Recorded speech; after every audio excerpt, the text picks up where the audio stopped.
Hi friends, this is Shrishni with another spine-shivering horror story, the Angrez Churail.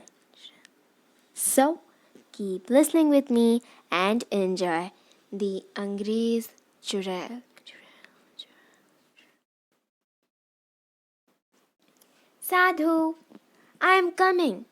Wait for me. Sadhu heard the wailing tone following him. She even knows my name, he thought, panic gripping him. He did not look back. Trembling with fear, he tried to scream and run, but he could do nothing. His feet seemed frozen. She was getting closer. His mouth ran dry and his scream died deep inside him. His wobbly legs refused to move. Sweat poured down his forehead. Oh Bhagwan, bachao!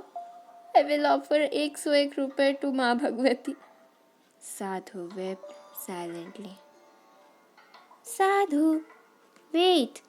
I am also coming, said the voice again, now closer to him. It was childlike, but it had an icy ring to it. He started sobbing and made a last and final effort to move. He gathered his strength and finally his leg obliged. He ran towards the bridle path leading to his house. He felt her following him and looked back. Her face had changed beyond recognition, though still of an Angrez.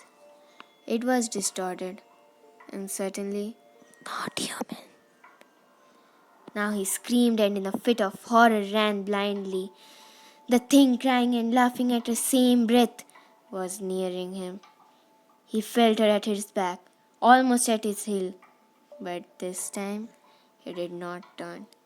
He reached his house and wildly pounded on the door, banging it with his head, crying for help, screamed.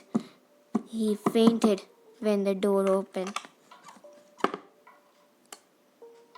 That night, Sadhu's entire family could not sleep for a minute. The woman stayed outside their door, banging, howling, screaming, and laughing at the entire night. I looked at Sadhu as he was telling me about his experience. He was trembling with fear even as he spoke. He was a short man in his 60s, with a crooked prominent nose. I looked at him curiously. My nasal bone broke that night, he said, as if reading my mind. When did this happen? Tell me, I asked. Nearly 20 years ago. I stopped my business at 𝙏𝙗𝙀 after that and shifted to Chakkar. I do not walk in the dark on that road even now.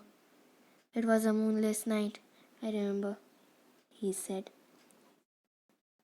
Sadhu is a roadside vendor who sold his wares near the bus stand at 𝙏𝙗𝙀, a small suburb in Shimla town, about 5 kilometers from Scandal Point. The area got its name from 2 Englishmen, called Baloo and his younger brother. Both Baloos were known to be eccentric. The brothers had once received the commander-in-chief in their house, withstanding their head with their legs up in the air. 𝙏𝙗𝙀 is a junction from where many roads branch off. The main road connects Shimla with Bilaspur and other districts. One road turns left to Summerhill, where Himachal Pradesh University is situated. A broad path leads to Kamna Devi Temple on Prospect Hill, and another roads connect 𝙏𝙗𝙀 with Chakkar. Sadhu, who lives at 𝙏𝙗𝙀,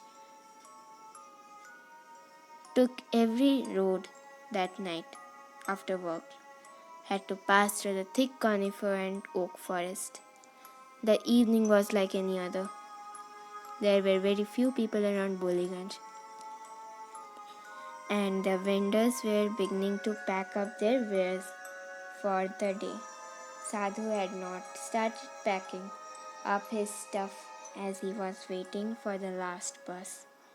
Just then he heard the rickety noise of bus before the headlights blinded him. The bus stopped a few meters away from him where he was squatting with his products.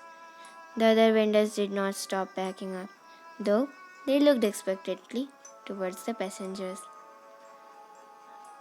A small group of men who had been strolling around the junction for nearly half an hour boarded the bus. An old woman got down from the bus, crossed the road, and took the path to the summer hill. The bus rode off, passing them all. It is 9 o'clock. Your long route bus has gone. Now, pack up. Is it not enough to have sold and pocketed money for the last 12 hours? Asked Jeet and Ram, Sadhu's friend, for many years. Well, it's just that when you all start packing, I get very confused. I'd rather wait for you to finish, so that I can do it in peace. After all, it is a matter of 5 or 10 minutes more. Stop bluffing. I know you are well. You wait till we go, so the last customer will come to you, because we would have packed and just gone off. His friend joked. Anyway, see you tomorrow. Remember, it's your turn to sit in the middle. I will take this place, as is my turn. He chuckled.